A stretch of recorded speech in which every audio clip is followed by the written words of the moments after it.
మరలా ఫినిక్స్ మాదిరిగా ఎగిసిపడి ఈరోజు ఇండియా టుడే ప్రకటించినటువంటి దేశంలో అత్యంతమైనటువంటి శక్తివంతమైనటువంటి వ్యక్తుల్లో 5వ స్థానంలో నిలిచినటువంటి మన గౌరవ ముఖ్యమంత్రి నారా చంద్రబాబు నాయుడు గారికి శుభాకాంక్షలు తెలియజేసుకుంటూ, ముఖ్యంగా రాష్ట్రంలో 2014 విభజన తర్వాత ఆ రోజు గౌరవ ముఖ్యమంత్రి నారా చంద్రబాబు నాయుడు గారు ముఖ్యమంత్రిగా బాధ్యతలు చేపట్టి బస్సు నుంచి పరిపాలనను ప్రారంభించి 5 సంవత్సరాల్లో రాష్ట్రాన్ని అభివృద్ధి పదంలో నడిపి ఆ రోజు ఈజ్ ఆఫ్ డూయింగ్ బిజినెస్లో కానీ ఇతర సెక్టార్స్లో కానీ దేశంలో ఉన్నటువంటి అన్ని రాష్ట్రాల్లో కన్నా నెంబర్ 1 స్థానంలో నిలబెట్టినటువంటి పరిస్థితి మనందరం కూడా గుర్తు చేసుకోవాల్సినటువంటి అవసరం ఉంది. ఆ రోజు 2014 నుంచి 19 వరకు లోటు బడ్జెట్లో ఉన్నటువంటి రాష్ట్రాన్ని అన్ని విధాలుగాను కూడా అన్ని రంగాల్లోనూ ముందుకు తీసుకువెళ్లి తనదైనటువంటి ముద్ర వేసినటువంటి పరిస్థితి. ఆ రోజు ఎంతో మంది యువతకి కానీ అన్ని రంగాల్లోనూ కూడా రాష్ట్రాన్ని అభివృద్ధి పదంలో పరుగులు పెట్టించి అదేవిధంగా సంక్షేమాన్ని కూడా అమలు చేసినటువంటి వ్యక్తి ఆ రోజు చంద్రబాబు నాయుడు గారు. అటువంటి రాష్ట్రం పరిస్థితి 2019లో జగన్మోహన్ రెడ్డి ముఖ్యమంత్రిగా ఎన్నికైన తర్వాత ఏ విధంగా ఉందనేది మనందరం కూడా ఒకసారి గుర్తు చేసుకోవాల్సినటువంటి అవసరం ఉంది. 2019 నుంచి 24 వరకు ఈ రాష్ట్రంలో జగన్మోహన్ రెడ్డి చేసినటువంటి విధ్వంసం ఈ రాష్ట్రాన్నే కాదు, రాష్ట్ర ప్రజల భవిష్యత్తుని, భవిష్యత్ తరాలని కూడా ఈరోజు అధోగతి పాలు చేసినటువంటి పరిస్థితి మనందరం కూడా చూడాలి. ఈరోజు సహజ వనరుల్ని కొల్లగొట్టారు, అనేక విధాలుగా సహజ ఖనిజాలని అక్రమంగా తవ్వుకున్నారు. రాష్ట్ర ఖజానాన్ని కూడా ఈరోజు అన్ని విధాలుగాను కూడా నష్టం చేసే విధంగా పరిపాలన సాగించారు. వాళ్ళ వ్యక్తిగత ప్రయోజనాల కోసం అటు శాండ్ పాలసీని కానీ ఎక్సైజ్ పాలసీని కానీ తీర్చిదిద్దుకుని వారి ఆదాయ వనరులు పెంచుకోవడానికే 2019 నుంచి 24 వరకు అధికారాన్ని ఉపయోగించుకున్నటువంటి పరిస్థితి మనందరం కూడా చూడొచ్చు. రాష్ట్రంలోని అన్ని వర్గాల ప్రజలు బాధితులుగా మిగిలినటువంటి పరిస్థితి. ఆ విధంగా రాష్ట్రాన్ని అప్పుల ఊబిలోకి నెట్టి ఏ విధంగానూ కూడా FRBMS లిమిట్స్ దాటి ఎక్కడ పడితే అక్కడ అప్పులు చేసి ఈ రాష్ట్రాన్ని అన్ని విధాలుగాను కూడా అధోగతి పాలు చేసినటువంటి పరిస్థితి. మరలా అటువంటి పరిస్థితుల్లో ఈ రాష్ట్ర ప్రజలందరూ కూడా ఈ రాష్ట్రాన్ని కాపాడాలంటే, ఈ రాష్ట్ర భవిష్యత్తు బాగుండాలంటే మరలా చంద్రబాబు నాయుడు గారు ముఖ్యమంత్రిగా ఉండాలని ఒక ఆశని పోగు చేసుకుని వారందరూ కూడా ఎన్డీఏ కూటమి అభ్యర్థుల్ని గెలిపించి ఈరోజు 164 మందిని గెలిపించారంటే ఆ రోజు జగన్మోహన్ రెడ్డి పరిపాలన పట్ల ఈ రాష్ట్ర ప్రజలందరూ కూడా ఏ విధంగా బాధితులుగా మిగిలి వారందరూ కూడా ఒక మంచి నిర్ణయం తీసుకుని ఒక మంచి ప్రభుత్వం ఏర్పాటు చేయాలనే ఆలోచనతో చంద్రబాబు నాయుడు గారికి అదేవిధంగా ఎన్డీఏ ప్రభుత్వానికి అవకాశం కల్పించినటువంటి పరిస్థితి. ఈరోజు 2024లో చంద్రబాబు నాయుడు గారి ప్రభుత్వం ఏర్పడి కేవలం 5 మాసాలే అవుతుందండి అధ్యక్ష. ఈ 5 నెలల్లోనూ చంద్రబాబు నాయుడు గారి ప్రభుత్వం వచ్చిన తర్వాత ఈ రాష్ట్ర ప్రజల ఆకాంక్షలకు అనుగుణంగా పనిచేస్తుందనే భావన ప్రతి ఒక్కరిలోనూ కలుగుతుంది. అటువంటి పరిస్థితుల్లో ఈరోజు 2024-25కి సంబంధించి 2,94,427.25 కోట్ల బడ్జెట్ని ప్రతిపాదించినట్టు ఈరోజు మన ఆర్థిక శాఖ మంత్రులు పయ్యావుల కేశవ్ గారి చేతుల మీదుగా జరిగింది. ఈ బడ్జెట్లో ఈ రాష్ట్ర ప్రజల్లో ఉన్నటువంటి అన్ని వర్గాల ఆకాంక్షలకు అనుగుణంగా ఈరోజు బడ్జెట్లో ప్రతిపాదనలన్నీ కూడా ఉన్నాయనేది ఈరోజు ప్రజలందరూ కూడా భావిస్తున్నారు అధ్యక్ష. ముఖ్యంగా ఈరోజు రైతులకు సంబంధించి అనేక విధాలుగా ఈరోజు రాష్ట్రంలో అన్నం పెట్టేది రైతులు. దాదాపు 62% మంది రాష్ట్రంలో వ్యవసాయ ఆధారిత రాష్ట్రంగా ఉంది. ఇటువంటి రాష్ట్రంలో బడ్జెట్ను ప్రవేశపెట్టి వ్యవసాయానికి సంబంధించి దాదాపు 43,000 కోట్లు ప్రతిపాదనలు చేయటం, వ్యవసాయ రంగాన్ని పునరుద్ధరించడం కోసం ముందుకు వెళ్ళటం ఈరోజు మనందరం కూడా చూస్తున్నాం. ముఖ్యంగా 5 సంవత్సరాల జగన్మోహన్ రెడ్డి పరిపాలనలో రైతుల్ని, కౌలు రైతుల్ని అధోగతి పాలు చేసినటువంటి పరిస్థితి, అన్ని విధాలుగాను కూడా నష్టాలు చేకూర్చినటువంటి పరిస్థితి. రైతులకు సంబంధించి రైతు భరోసా కేంద్రాల పేరుతో రైతులు ధాన్యం అమ్ముకోలేనటువంటి పరిస్థితిని ఏర్పరిచినటువంటి పరిస్థితి. అదేవిధంగా రైతులకు సంబంధించి వ్యవసాయ యాంత్రీకరణ గతంలో చంద్రబాబు నాయుడు గారు ముఖ్యమంత్రిగా 2014 నుంచి 19లో వ్యవసాయ యాంత్రీకరణకు పెద్దపీట వేస్తే 2019 నుంచి 24 వరకు వ్యవసాయ యాంత్రీకరణ అనేది లేకుండా ఈ రాష్ట్రంలో రైతుల్ని పూర్తిగా నిర్లక్ష్యం చేసినటువంటి పరిస్థితి. అటువంటి పరిస్థితుల్లో మరలా ఈరోజు రాష్ట్రంలో వ్యవసాయ శాఖకు సంబంధించి అనేక ప్రతిపాదనలతో బడ్జెట్ కేటాయింపులు చేసి ఏ సెక్టార్లో ఏ విధంగా ఖర్చు చేస్తామనేది వ్యవసాయ శాఖకు కానీ ఉద్యానవన శాఖకు కానీ అన్నదాత సుఖీభావ పథకానికి కానీ ఏదైతే సూపర్ 6 పథకంలో పెట్టినటువంటి అన్నదాత సుఖీభావ పథకం ద్వారా 20,000 రూపాయలు ప్రతి రైతుకి అందించడం జరుగుతుందనే దాని గురించి దానికి బడ్జెట్లో స్పష్టంగా 4,500 కోట్ల రూపాయలు కేటాయించడం ఈరోజు ఎంతైనా సంతోషించదగిన విషయం అధ్యక్ష. అలాగే ఉచిత వ్యవసాయ విద్యుత్తుకి 7,241 కోట్లు కేటాయించారు అధ్యక్ష. పంటల బీమాకి 1000 కోట్లు కేటాయించారు అధ్యక్ష. మనందరం కూడా చూసాం అధ్యక్ష, జగన్మోహన్ రెడ్డి గారి పరిపాలనలో పంటల బీమాకి కనీసం కేటాయింపులు చేయకుండా ఆ రోజు ఇన్సూరెన్స్ ప్రీమియం కూడా చెల్లించలేనటువంటి పరిస్థితులు కూడా మనం చూసాం. అటువంటి గడ్డు రోజుల నుంచి ఈరోజు రైతులు అందరినీ కూడా మరలా ప్రగతి పదంలో నడిపించే విధంగా ఈ బడ్జెట్లో రైతులకు సంబంధించిన కేటాయింపులు చేయడం జరిగింది అధ్యక్ష. అలాగే ముఖ్యంగా ఎస్సీల సంక్షేమానికి సంబంధించి 18,497 కోట్ల రూపాయలు కేటాయించడం జరిగింది అధ్యక్ష. గత వైఎస్ఆర్ కాంగ్రెస్ పార్టీ ప్రభుత్వంలో 29 సంక్షేమ పథకాలని అడ్డగోలుగా రద్దు చేసినటువంటి పరిస్థితి మనందరం కూడా చూసాం అధ్యక్ష. ఆ రోజు విదేశీ విద్యా పథకానికి డాక్టర్ బిఆర్ అంబేద్కర్ గారి పేరును తీసివేసి జగన్మోహన్ రెడ్డి తన పేరును పెట్టుకోవడం కూడా చూసాం. ఈరోజు అటువంటి పరిస్థితి నుంచి మరలా ఎస్సీల సంక్షేమం కోసం వారికి కేటాయించినటువంటి నిధుల్ని ఎస్సీల సంక్షేమం అభ్యున్నతికి అదేవిధంగా ఎస్సీ కాలనీల అభివృద్ధికి వెచ్చించే విధంగా స్పష్టంగా నిధులు కేటాయించడం జరిగింది అధ్యక్ష. అలాగే ఎస్టీలకు సంబంధించి 7,557 కోట్ల రూపాయలు ఎస్టీ కాలనీలు కానీ ఎస్టీల సంక్షేమానికి కానీ ఈరోజు కేటాయింపులు చేయడం జరిగింది అధ్యక్ష. అదేవిధంగా బీసీలకు సంబంధించి గతంలో ఆదరణ పథకం ద్వారా పెద్ద ఎత్తున చేతి వృత్తుల వారికి పనిముట్లు అన్నీ కూడా ఉపయోగించడం 2014 నుంచి 19 వరకు కూడా చూసాం అధ్యక్ష. అదేవిధంగా బీసీల సంక్షేమాన్ని పూర్తిగా నిర్లక్ష్యం చేసి బీసీలను అన్ని విధాలుగాను కూడా కేవలం కార్పొరేషన్లు ఏర్పాటు చేసి 59 కార్పొరేషన్లు ఏర్పాటు చేశామని ఆర్భాటంగా ప్రకటించినటువంటి జగన్మోహన్ రెడ్డి వాటికి విధులు నిధులు కేటాయించకుండా కేవలం ఉత్సవ విగ్రహాలుగా కార్పొరేషన్లు చేర్చినటువంటి పరిస్థితి నుంచి ఈ రోజు మరలా బీసీల సంక్షేమం కోసం 39,000 కోట్ల రూపాయలని ఈరోజు బడ్జెట్లో కేటాయింపులు చేసి బీసీల సంక్షేమానికి ఏ విధంగా కట్టుబడి ఉందో ఈ ప్రభుత్వం ఈ బడ్జెట్ ద్వారా తెలియజేస్తుంది అధ్యక్ష. అలాగే మహిళా సంక్షేమానికి మనందరం కూడా చూసాం అధ్యక్ష. 1990వ దశకంలో చంద్రబాబు నాయుడు గారు డ్వాక్రా సంఘాలు ప్రారంభిస్తే ఈరోజు 10 లక్షల గ్రూపులతో డ్వాక్రా సంఘాలు ఎంతో ఆర్థిక ప్రగతిని సాధించి మహిళా సాధికారతని సాధించడం జరిగింది అధ్యక్ష. ఈరోజు మహిళల సంక్షేమం కోసం బడ్జెట్లో కేటాయింపులు చేసి సూపర్ 6 పథకంలో ఏదైతే హామీ ఇచ్చారో దీపం 2 పథకం ద్వారా 3 ఉచిత గ్యాస్ సిలిండర్లు కూడా అమలు చేసి దీపావళి నుంచే ఆ పథకాన్ని కూడా అమలు చేసి దానికి ప్రత్యేకంగా 895 కోట్ల రూపాయలు బడ్జెట్లో కేటాయింపులు చేయడం జరిగింది అధ్యక్ష. అలాగే మహిళలకు సంబంధించి అదేవిధంగా ఉమెన్ అండ్ చైల్డ్ వెల్ఫేర్ కోసం 4,285 కోట్ల రూపాయలు బడ్జెట్లో కేటాయింపులు చేయడం జరిగింది అధ్యక్ష. ఈరోజు ముఖ్యంగా మనందరం కూడా చూస్తే హ్యూమన్ రిసోర్సెస్ సంబంధించి విద్యాశాఖ మంత్రులుగా లోకేష్ గారు ఒక వినూత్నమైనటువంటి ఆలోచన చేసి ప్రపంచంలోనే ఎక్కడ జరగని విధంగా మన ఆంధ్రప్రదేశ్ రాష్ట్రంలో ఈరోజు స్కిల్ సెన్సెస్ని ప్రారంభించి మంగళగిరి నియోజకవర్గంలో ఒక మోడల్గా తీసుకుని దాని ద్వారా మన రాష్ట్రంలో 20 లక్షల ఉద్యోగాలు యువతకి కల్పించే విధంగా రాబోయే 5 సంవత్సరాల్లో ప్రభుత్వం చర్యలు తీసుకోవడం ఈరోజు చాలా సంతోషం అధ్యక్ష.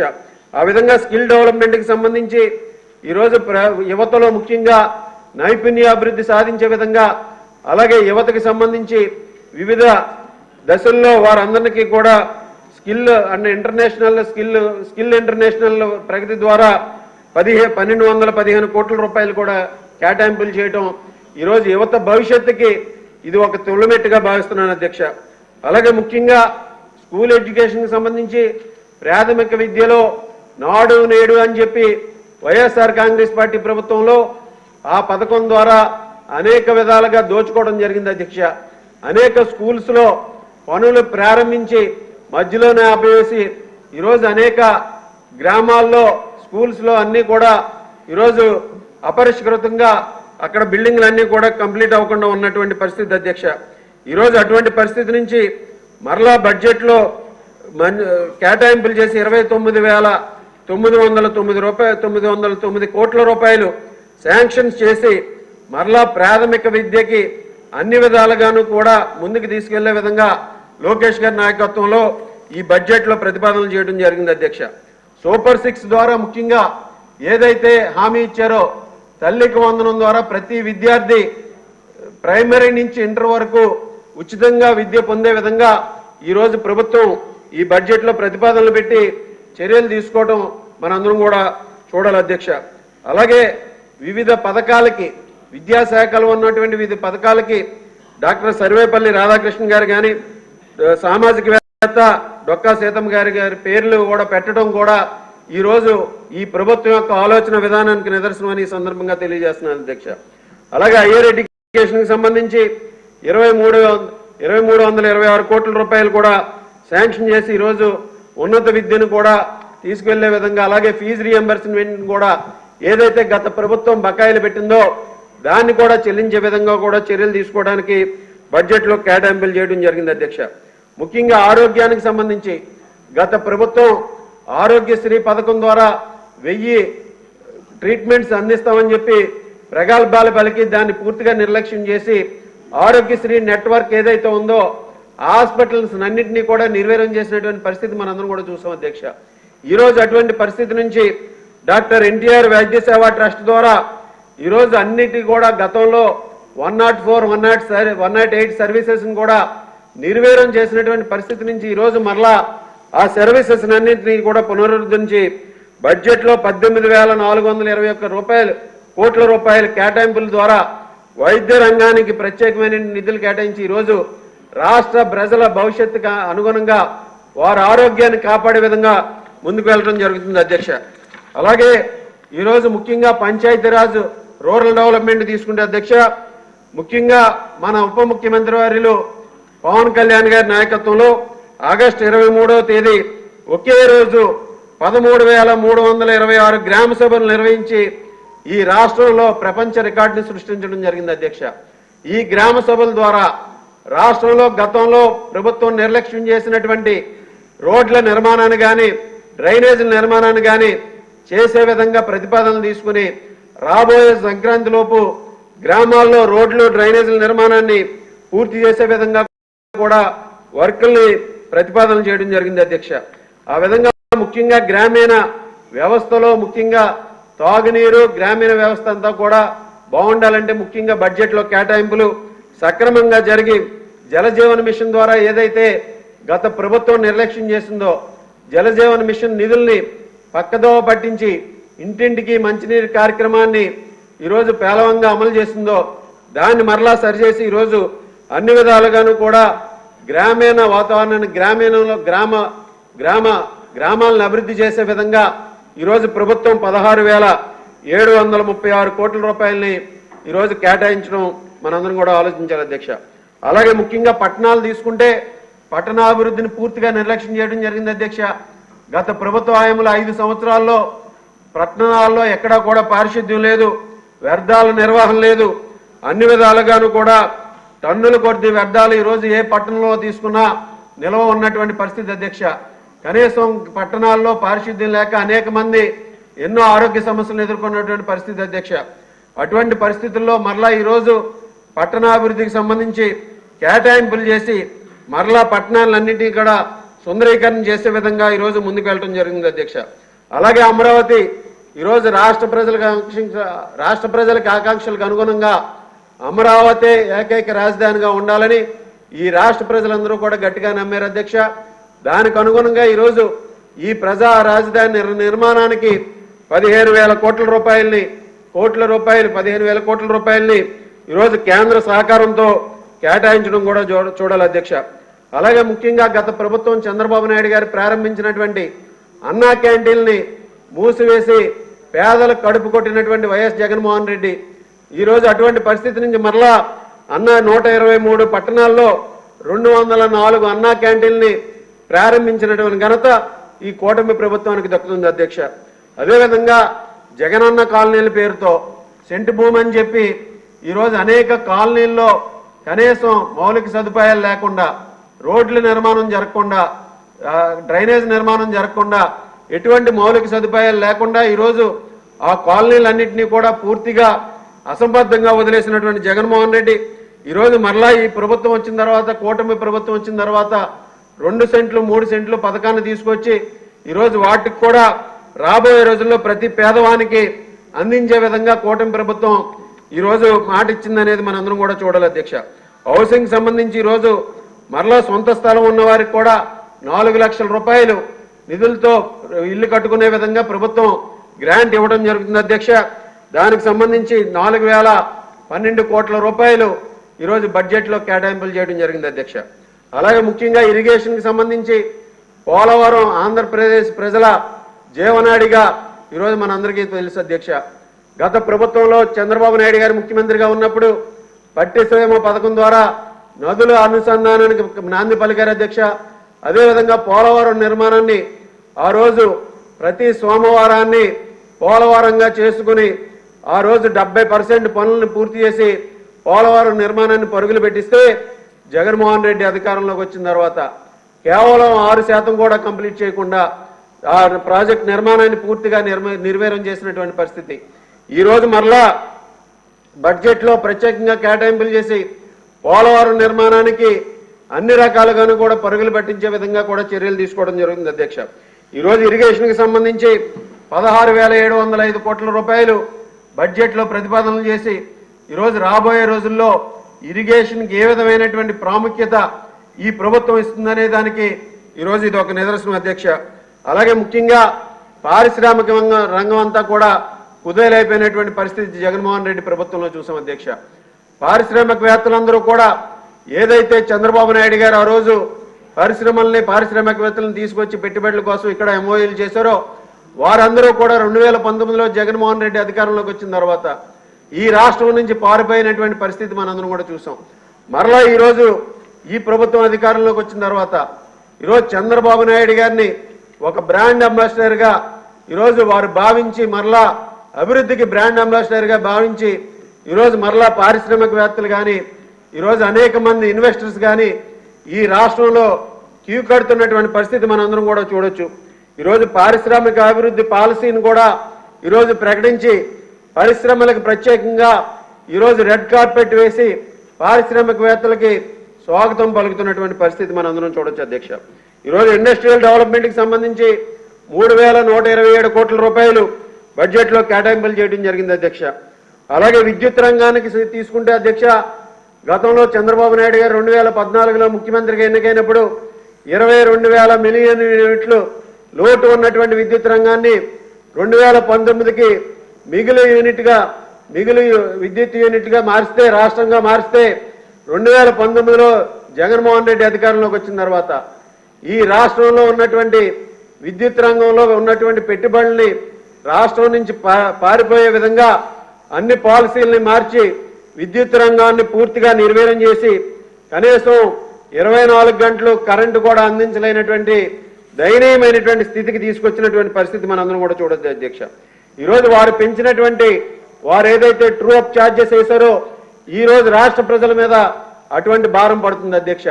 ఇటువంటి పరిస్థితి నుంచి మరలా విద్యుత్ రంగాన్ని పెద్ద ఎత్తున ప్రోత్సహించే విధంగా ఈరోజు విద్యుత్ రంగంలో ఉన్నటువంటి వివిధ సెక్టర్స్కి కేటాయింపులు చేసి అదేవిధంగా విద్యుత్ రంగ పెట్టుబడుల్ని ఆహ్వానించి ఈరోజు ఆ రంగానికి ప్రత్యేకంగా 8,207 కోట్ల రూపాయలు బడ్జెట్లో కేటాయింపులు చేయడంతో పాటుగా ఎన్నికల్లో ఏదైతే హామీలు ఇచ్చారో 24 గంటలు విద్యుత్తును కానీ అలాగే 200 యూనిట్ల వరకు ఎస్సీ ఎస్టీలకి ఉచిత విద్యుత్ కానీ అలాగే ఆక్వా రైతులకి ₹1.5కే విద్యుత్ యూనిట్కి ఇచ్చే విధంగా ఈరోజు బడ్జెట్లో కేటాయింపులు చేయడం కూడా ఈరోజు మనందరం కూడా చూడొచ్చు అధ్యక్ష. అలాగే ముఖ్యంగా రోడ్ల పరిస్థితి 2019 తర్వాత జగన్మోహన్ రెడ్డి అధికారంలోకి వచ్చిన తర్వాత ఈ రాష్ట్రంలో ఏ మూలకు వెళ్ళినా ఏ ప్రాంతం వెళ్ళినా ఏ గ్రామం వెళ్ళినా రోడ్ల పరిస్థితి దారుణంగా తయారైనటువంటి పరిస్థితి ఉంది అధ్యక్ష. ఈరోజు అటువంటి పరిస్థితి నుంచి కేవలం 5 నెలల్లో కాలంలో 600 కోట్ల రూపాయలు ఈ జూన్ నుంచి 2024 జూన్ నుంచి ఈరోజు ఈ ప్రభుత్వం ఖర్చు పెట్టడం జరిగింది అధ్యక్ష. అలాగే రాబోయే రోజుల్లో కూడా రోడ్ల అభివృద్ధికి 9,554 కోట్ల రూపాయలు కేటాయించి ఈరోజు ముఖ్యంగా ఏ రంగమైనా రాష్ట్రం అభివృద్ధి చెందాలంటే, పారిశ్రామికంగా అభివృద్ధి చెందాలన్నా, రవాణా రంగం అభివృద్ధి చెందాలన్నా రోడ్ల ప్రాముఖ్యత ఎంతో అవసరం ఉంది అధ్యక్ష.